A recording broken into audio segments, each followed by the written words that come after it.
बिस्मिल्लाहिर्रहमानिर्रहीम, अस्सलाम वालेकुम। आज के लेक्चर में हम लोग डिस्कस करेंगे स्टैटिस्टिकल मेजर ऑफ डाटा। हमारी ICAP की बुक में स्टडी टेक्स्ट का ये चैप्टर नंबर 8 है हमारे पास, स्टैटिस्टिकल मेजर ऑफ डाटा। बेटा, स्टैटिस्टिकल मेजर ऑफ डाटा को हम लोगों ने 2 पार्ट्स में डिवाइड किया हुआ है। फर्स्ट पार्ट इसका हमारे पास है measure of central tendency and the next half part is measure of dispersion. Measure of central tendency को हम लोग मेजर ऑफ लोकेशन भी कहते रहते हैं। आज का जो हमारा लेक्चर है वो फोकस कर रहा है हमारा मेजर ऑफ सेंट्रल टेंडेंसी के ऊपर कि मेजर ऑफ सेंट्रल टेंडेंसी क्या होती है। हमारे पास कोई भी स्टैटिस्टिकल डाटा मौजूद होता है, हम डाटा ऑब्टेन करते हैं और वो किसी भी फॉर्म में हो सकता है। उस डाटा की जो सेंट्रल वैल्यूज हम लोग डिफाइन करते रहते हैं, सेंट्रल वैल्यूज को डिफाइन करना मेजर ऑफ सेंट्रल टेंडेंसी कहलाता है। सेंट्रल वैल्यूज से मुराद है कि उसकी एवरेज फाइंड कर लें, तो किसी भी डाटा की एवरेज उसकी एक सेंट्रल वैल्यू ही होती है हमारे पास।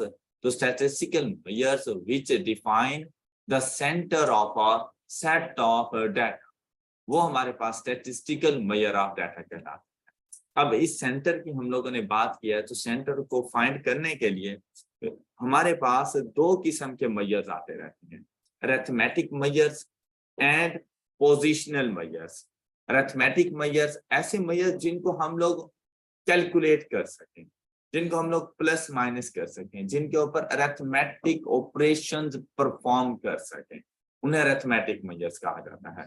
और पोजिशनल मेजर्स जिनकी लोकेशन के बारे में हम लोग बताएं, जिनकी पोजीशन को हम लोग आइडेंटिफाई करें। जैसे हम लोग कहते हैं 10th वैल्यू, तो ये 10th वैल्यू, ये 10th उसकी पोजीशन है कि जैसे 10th स्टूडेंट, तो 10th स्टूडेंट 10th नंबर पे जो स्टूडेंट बैठा होगा वो मैं पोजीशन को आइडेंटिफाई कर रहा हूँ।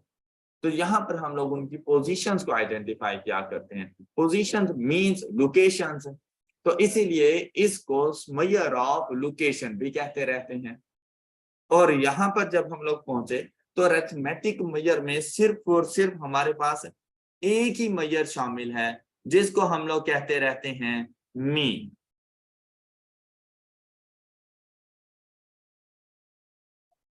अरिथमेटिक मेजर में सिर्फ एक ही मेजर जिसे हम लोग कहते हैं मीन। पोजिशनल मेजर 2 तरह के हमारे पास हैं, एक है हमारे पास मीडियन और दूसरा है हमारे पास mod.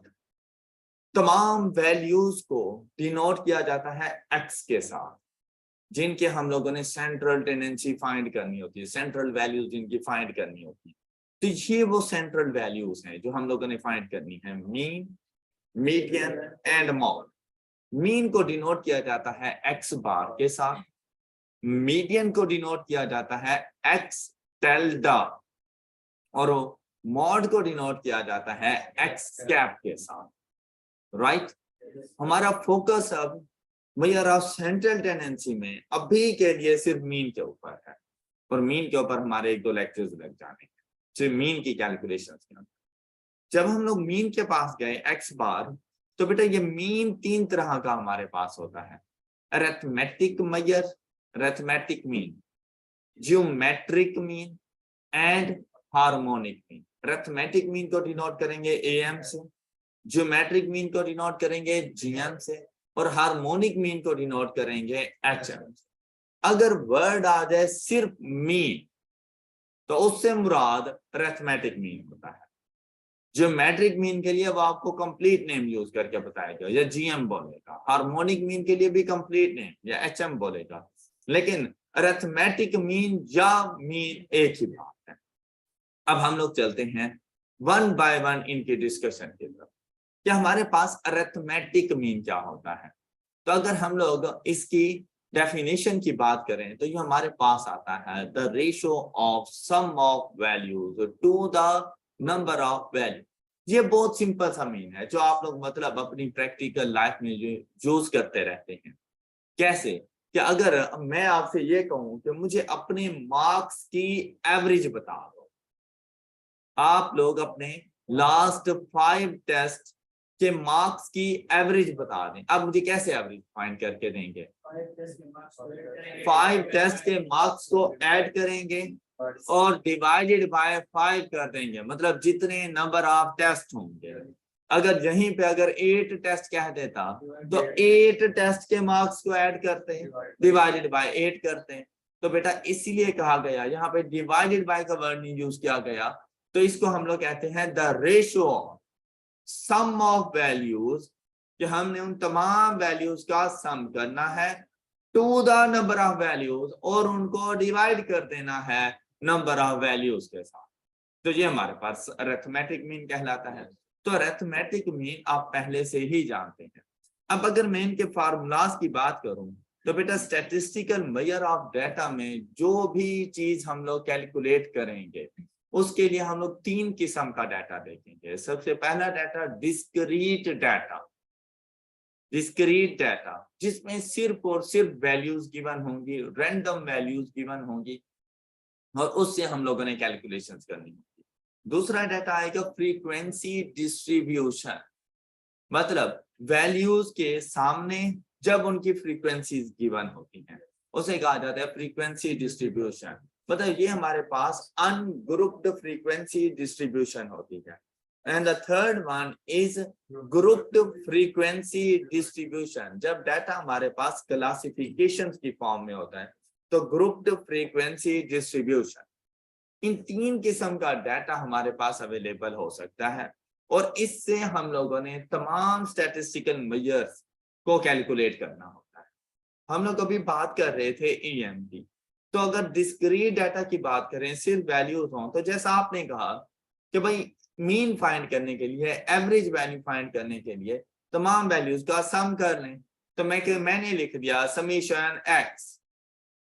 summation x divided by n. n means number of observations, number of values.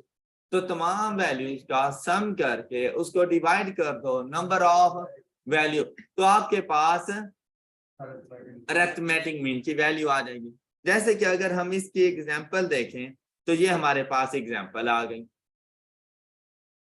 2, 4, 9, 6, 7, ये वैल्यूज गिवन है।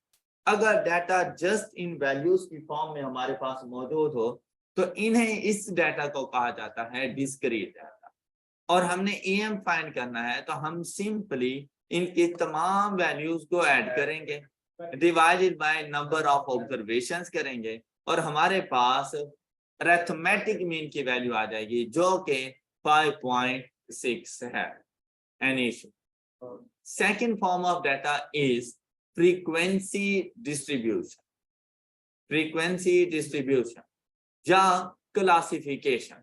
बेटा दोनों के लिए जो हमारे पास फार्मूलाज है ना वो सेम है।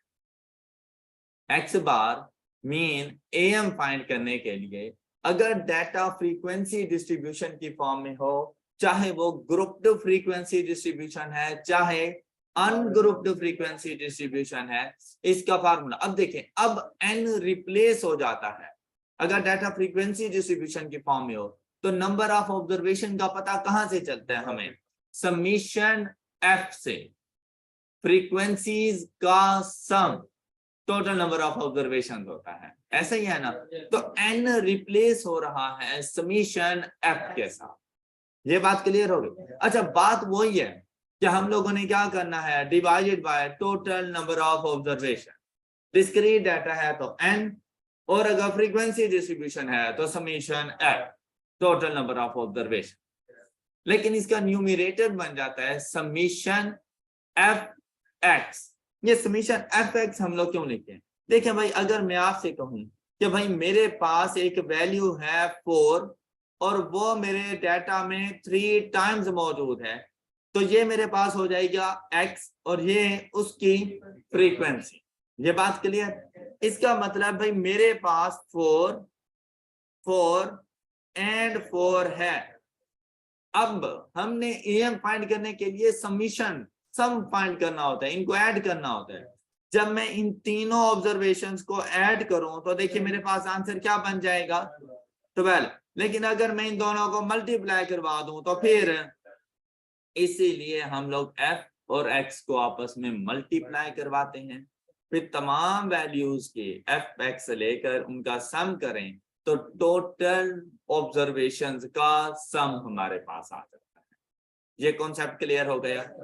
अच्छा, अब हर डाटा के लिए, हर फ्रीक्वेंसी डिस्ट्रीब्यूशन के डाटा के लिए हम लोग ऐसा ही करेंगे। अगर डाटा हमारे पास मौजूद है एफ और एक्स की ही फॉर्म में, फिर तो हमें कोई मसला नहीं है, हमने एफ एक्स फाइंड कर लेना है। लेकिन अगर डाटा हमारे पास मौजूद है ग्रुप्ड फ्रीक्वेंसी डिस्ट्रीब्यूशन की फॉर्म में, फार्मूले में तो कोई चेंज नहीं है ना, तो यहां से देखिए फ्रीक्वेंसी तो हमें गिवन है, एक्स हम लोग फाइंड करेंगे, और ग्रुप्ड फ्रीक्वेंसी डिस्ट्रीब्यूशन में एक्स से मुराद उन क्लासेस का मिड पॉइंट है कि आपने मीन फाइंड करने के लिए उन क्लासेस के मिड पॉइंट्स फाइंड कर लेने हैं। अब मिड पॉइंट्स कैसे फाइंड होते रहते हैं?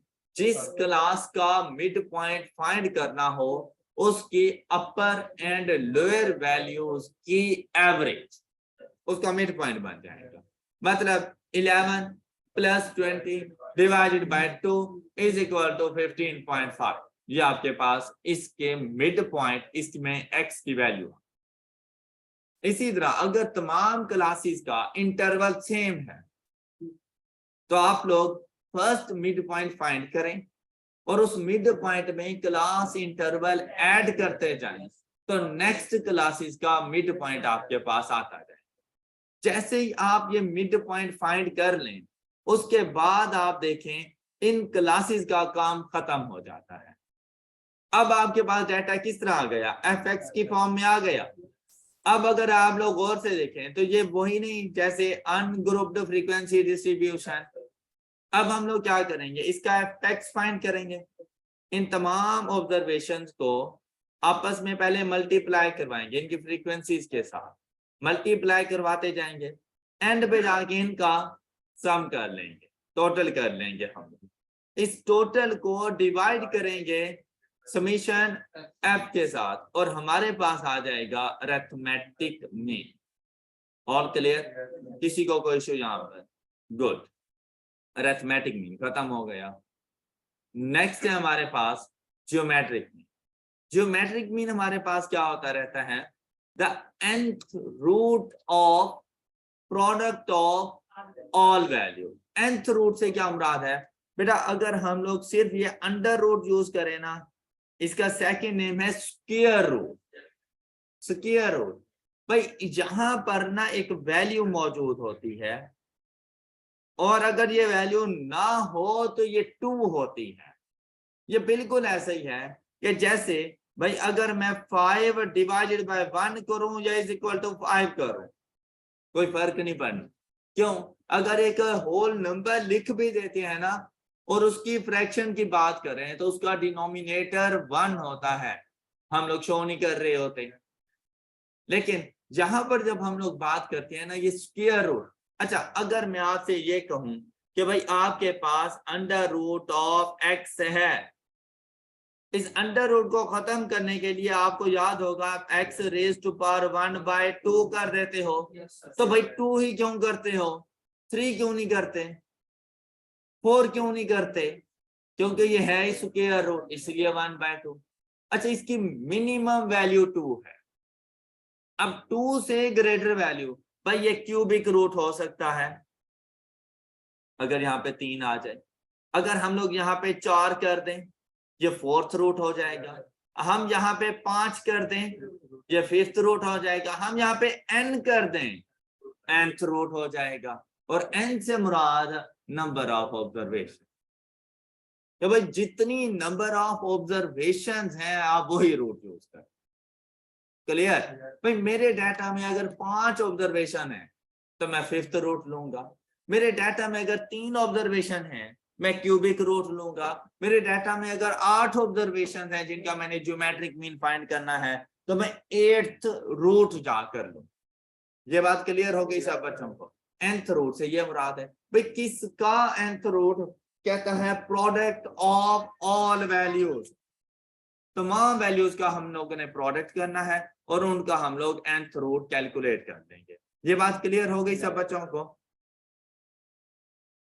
अब ज्योमेट्रिक मीन को फाइंड करने के लिए हम लोगों ने वैल्यूज लेनी है, उनका प्रोडक्ट, और जितनी नंबर ऑफ वैल्यूज होंगी ना हम वो रूट उसके ऊपर अप्लाई कर देंगे।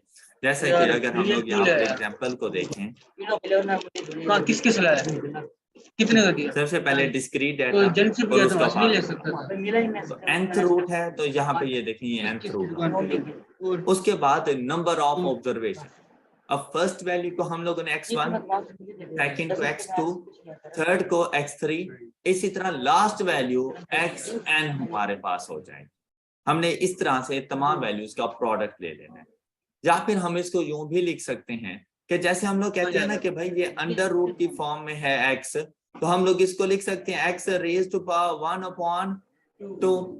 और इसी तरह ये क्यूबिक रूट हो तो फिर एन रूट हो तो 1/, तो यही काम आप इधर भी कर सकते हैं कि आप nth रूट का इस्तेमाल ना करें, आप ब्रैकेट से स्टार्ट लें, तमाम वैल्यूज का प्रोडक्ट लिखें, ब्रैकेट क्लोज, पावर में जाके 1/ नंबर ऑफ ऑब्जर्वेशंस कर लें, तब भी आपके पास इसका ज्योमेट्रिक मीन आ जाएगा। अब इसके एग्जांपल के लिए डाटा हमारे पास यहाँ पर ये डिस्क्रीट है 4 9 6 7। अब हम लोगों ने इसका ज्योमेट्रिक मीन फाइंड करना है। तो इसका ज्योमेट्रिक मीन फाइंड करने के लिए अब देखें टोटल नंबर ऑफ ऑब्जर्वेशंस कितनी थी हमारे पास, फिर 5 ऑब्जर्वेशन थी, तो कौन सा रूट हमें लेना पड़ेगा। तो देखें ये 5th रूट, यहाँ पे मैंने 5 लिख दिया और फिर तमाम ऑब्जर्वेशंस का प्रोडक्ट लिया, तो आंसर क्या आ गया हमारे पास 4.97। और फिर मैं कितनी बड़ी, और आपने अपने कैलकुलेटर पर इसको इस तरह से सॉल्व करना है कि आप शिफ्ट और ये पावर की प्रेस करेंगे। जब भी कोई रूट लिखना हो शिफ्ट और पावर की आप इसको नहीं लिखेंगे, ये वाला ये स्क्वायर रूट, और ना इसका मतलब ये है कि आप 5 और ये प्रेस कर, तो ये आंसर गलत। ये 5th रूट नहीं है, 5 मल्टीप्लाई हो जाएगा स्क्वायर रूट के साथ जो भी उसकी वैल्यू आएगी। तो इस वजह से आपने शिफ्ट और ये की प्रेस और यहाँ पर 5 लिखना है नंबर ऑफ ऑब्जर्वेशन, और यहाँ पर जाकर आपने तमाम वैल्यूज का प्रोडक्ट ले लिया 4.97, राइट। अच्छा, इसी इशू की वजह से कि कहीं बच्चे ये ना कर लें या बच्चे इसको इस तरह से ये ना कर लें, तो मैं रेकमेंड करता हूँ कि आप ब्रैकेट का स्टार्ट लें और यहाँ पर सारी अपनी वैल्यूज लिखें। 2 multiplied by 4 multiplied by 9 multiplied by 6 multiplied by 7 bracket close. उसके बाद ये पावर की प्रेस की, फिर फ्रैक्शन की प्रेस किया करें और 1/5 इज इक्वल टू 4.97। आप लोगों ने ज्योमेट्रिक मीन इस तरह से फाइंड करना है। क्या ये बात क्लियर हो गई? अब नेक्स्ट टाइप ऑफ डाटा हमारे पास आता है फ्रीक्वेंसी डिस्ट्रीब्यूशन। अब सेम केस कि चाहे ये हमारे पास ग्रुप्ड फ्रीक्वेंसी डिस्ट्रीब्यूशन है या अनग्रुप्ड फ्रीक्वेंसी डिस्ट्रीब्यूशन है, दोनों के लिए फार्मूला सेम है हमारे पास। अब हम लोगों ने क्या करना है इसके लिए, देखें भाई, अगर मेरे पास सपोज के ये फ्रीक्वेंसी डिस्ट्रीब्यूशन की फॉर्म में डाटा मौजूद है और मैं इसको यहाँ पे ये लिखूं x और f, मेरे पास एक वैल्यू 4 मौजूद है 3 टाइम, बेटा मैं 4 into 3 करूंगा तो ये इन तमाम वैल्यूज का सम होता है। जबकि मुझे क्या चाहिए कि भाई अगर मेरे डाटा में 4 3 टाइम्स मौजूद है तो मैंने इसका प्रोडक्ट ऐसा ही है ना। तो फिर मैं इसको क्या लिख सकता हूं 4 रेज टू पावर, जितनी मर्तबा हम इसको मल्टीप्लाई कर रहे हैं 4 रेज टू पावर 3। ये बात क्लियर हो गई? तो क्या मैं इसको ऐसे लिख दूं कि 4 मेरे पास x और 3 मेरे पास, तो इनका प्रोडक्ट आता जाएगा x raise to power f, x raise to power f। बस ये बात याद रखनी है कि value raise to power frequency. Done. अब देखें अगर आप लोग यहां जाते हैं रूट की फॉर्म यूज करते हैं तो अब हमें टोटल नंबर ऑफ ऑब्जर्वेशंस किसने बतानी है, समीशन f ने। फ्रीक्वेंसी डिस्ट्रीब्यूशन में total number of observation summation, तो यहाँ पे इसलिए मैंने समीशन f लिखा हुआ है कि जो समीशन f की वैल्यू होगी वही रूट अप्लाई करेंगे। और अंदर फार्मूलाज को देखें तो x1 रेज टू पावर उसकी अपनी फ्रीक्वेंसी f1, ठीक है, डॉट मल्टीप्लीकेशन को शो कर रहा है कि हमने इनको मल्टीप्लाई करवाना है। x2 raise to power f2 multiplied by x3 raise to power f3 और इसी तरह xn raise to power fn, या फिर आप ब्रैकेट्स के साथ जाकर पावर 1 अपॉन समीशन f कर सकते हैं। क्या फार्मूला क्लियर है? अब अगर हम लोग इसके प्रैक्टिस क्वेश्चन की तरफ आए तो यहाँ पे ये देखें, ये ग्रुप्ड फ्रीक्वेंसी डिस्ट्रीब्यूशन में जब भी डाटा होगा सबसे पहला काम मिड पॉइंट फाइंड करना है। सबसे पहला काम मिड पॉइंट फाइंड करना। हम लोगों ने ये इसके मिड पॉइंट फाइंड कर लिया 15.5, 25.5, 35। भाई चाहे एम फाइंड करना है ग्रुप्ड फ्रीक्वेंसी डिस्ट्रीब्यूशन से या जीएम फाइंड करना है, क्लासेस का काम सिर्फ मिड पॉइंट को देना है। ओके कि जैसे ही इससे मिड पॉइंट आपके पास आ जाए तब आपने जाके मीन की वैल्यू फाइंड कर ले। अब हम लोग क्या करेंगे, जब जीएम फाइंड करना हो तो x की फर्स्ट वैल्यू हमारे पास क्या है 15.5 रेज टू पावर इसकी फ्रीक्वेंसी 5 मल्टीप्लाई कर देंगे नेक्स्ट x की वैल्यू रेज टू पावर उसकी फ्रीक्वेंसी और इसी तरह करते करते whole raise to power 1 upon, देखिए समीशन f क्या है हमारे पास, तो हमारे पास gm की वैल्यू आ जाएगी 31.76। मतलब जब ये डाटा एग्जाम में आपके पास मौजूद हो तो सिर्फ आपने मिड पॉइंट्स को आइडेंटिफाई कर लेना है। उसके बाद आपने अपना सारा काम अपने कैलकुलेटर पे करना है कि आपने वैल्यू लिखी रेज टू पावर उसकी फ्रीक्वेंसी, फिर आपने मल्टीप्लाई कर दिया। मैं आपको रफ वर्क में ये कुछ भी लिखने की जरूरत नहीं है, अदरवाइज वेस्टेज ऑफ टाइम के अलावा ये कुछ भी नहीं है। ये जितना आप कुछ लिखने बैठ जाते हैं 25.5 raise to power multiplied by 35.5 raise to power 3 multiplied by raise to power 4 multiplied by 55.5 raise to power 6, power में जाएंगे 1 अपॉन क्या वैल्यू लिखनी है यहाँ पर 25। सपोज मैंने 25 नहीं कैलकुलेट की हुई फ्रीक्वेंसीज का सम, तो भाई यही frequencies 5 plus 7 plus 3 plus 4 plus 6 ये खुद ही कैलकुलेट कर लेगा इसको। क्लियर? और आपने इज इक्वल टू कर देना एंड आंसर इज 31.76। क्या ये बात क्लियर हो गई सब बच्चों को? ज्योमेट्रिक मीन खत्म हो गया। अब चलते हैं हार्मोनिक मीन की तरफ। मीन में से ये लास्ट मीन है हमारे पास हार्मोनिक। हार्मोनिक मीन हमारे पास होता है, अगर हम लोग इसकी डेफिनेशंस की बात करें, the reciprocal of arithmetic mean. Reciprocal of arithmetic mean. अच्छा, बात जहां पे फिर खत्म नहीं हो जाती, फिर दूसरी इसकी कंडीशन है reciprocal of values. Reciprocal of arithmetic mean, reciprocal of values is called harmonic mean. क्या मतलब है इस चीज का? देखें भाई, अरिथमेटिक मीन का हमारे पास फार्मूला क्या था? डिस्क्रीट डाटा की पहले बात करते हैं। फार्मूला क्या था हमारे पास? Summation x over n। Reciprocal से मुराद होता है न्यूमरेटर का डिनोमिनेटर और डिनोमिनेटर का न्यूमरेटर बना।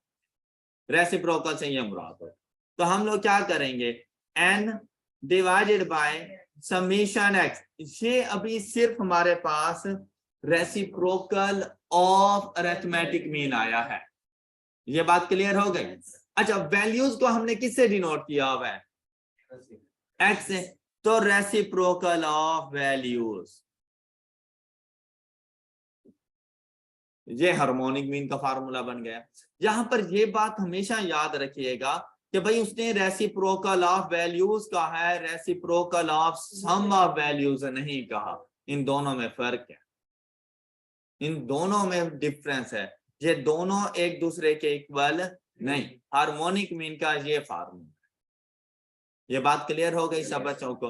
अच्छा, अब चलते हैं जरा इसकी एप्लीकेशंस की तरफ कि हम लोगों ने इसको किस तरह से अप्लाई करना है।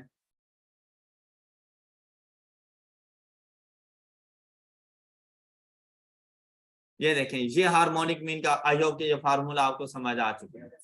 उसके बाद ये वैल्यूज मौजूद है हमारे पास।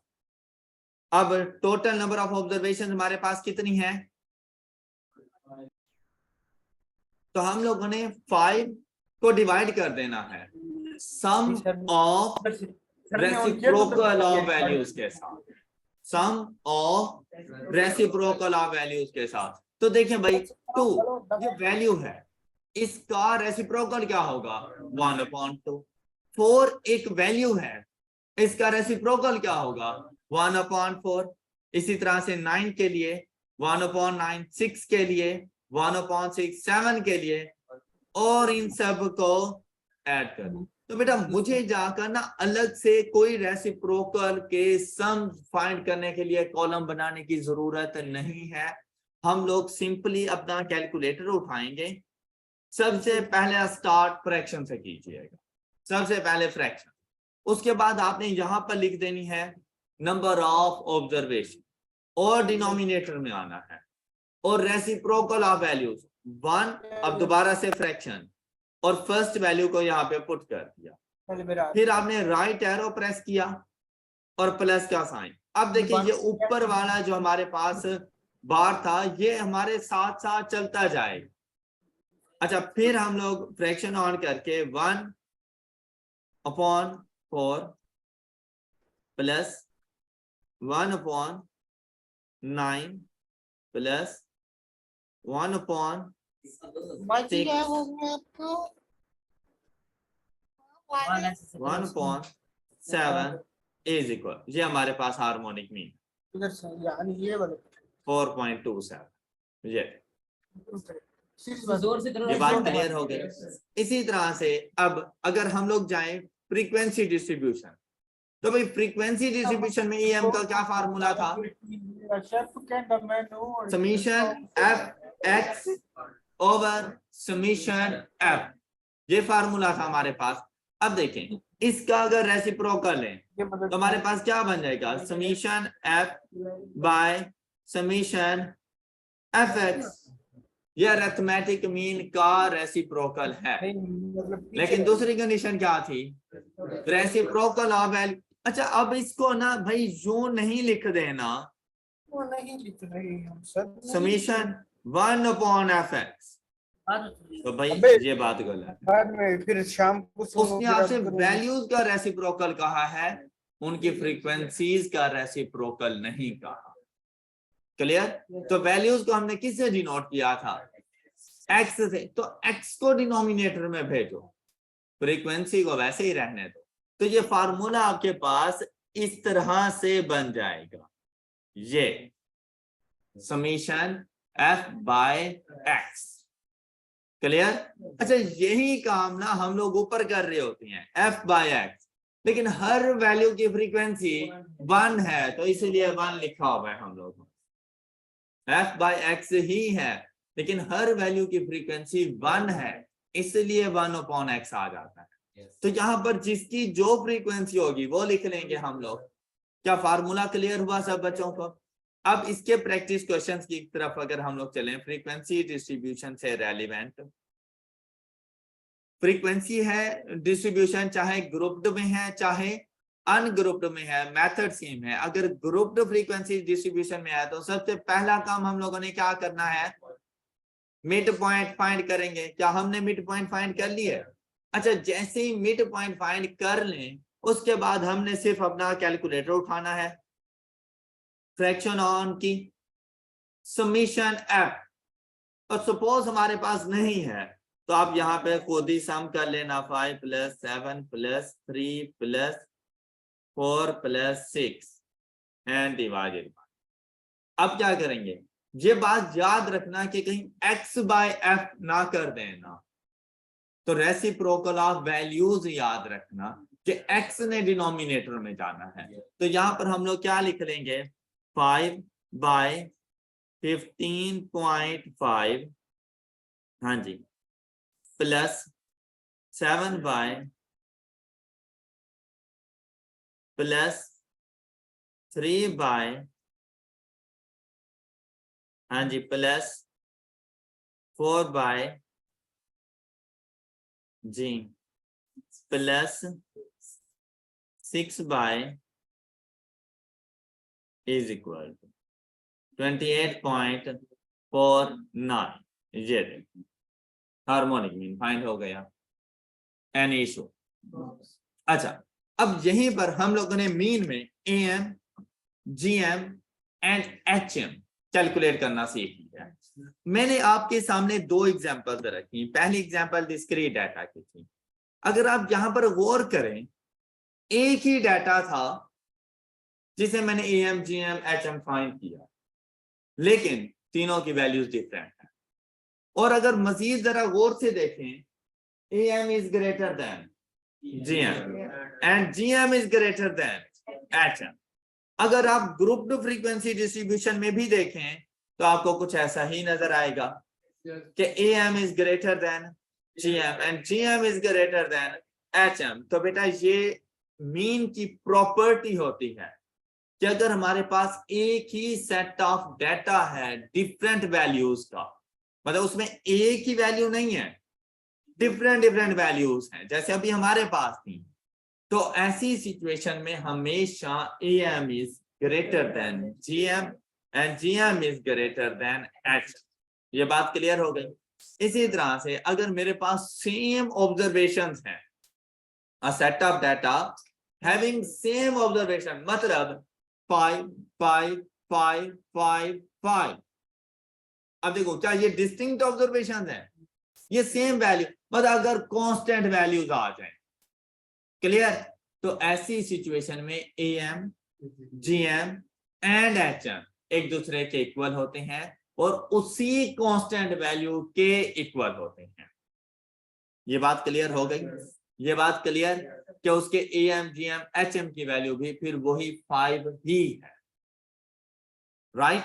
और अगर आपसे प्रॉपर्टी में ऐसे ही पूछ ले, journal which of the following is true about AM, GM and HM, और डाटा के बारे में आपको ना बताएं कि डाटा की टाइप कौन सी है, कांस्टेंट वैल्यूज हैं, सेम ऑब्जर्वेशन है या डिस्टिंक्ट है, तो आपने ग्रेटर देन इक्वल टू को जाके टिक करना है। आपने सिर्फ ग्रेटर देन और सिर्फ इक्वल टू को टिक नहीं करना। लेकिन अगर आपको वो डाटा बता दे which of the following is true about a set of data having distinct observations regarding AM, GM, HM, तो सिर्फ ग्रेटर देन वाले को जाके टिक कर। तो ये बात आपने जरूर देख लेनी है कि क्वेश्चन में आपसे कौन सी प्रॉपर्टी पूछ रहा है। मैं वहां पे आपने नहीं कंफ्यूज होना कि ये क्या बात हुई, पहले ग्रेटर देन को टिक कर रहा है, बाद में ग्रेटर देन इक्वल टू को टिक कर रहा है। तो डाटा की नेचर के मुताबिक क्वेश्चन को आप लोगों ने सॉल्व करना है। आई होप कि आपको AM, GM and HM calculate करना आ गए। अब कोई किसी भी टाइप का डाटा हो आप लोग इजीली कैलकुलेट कर लेंगे, राइट?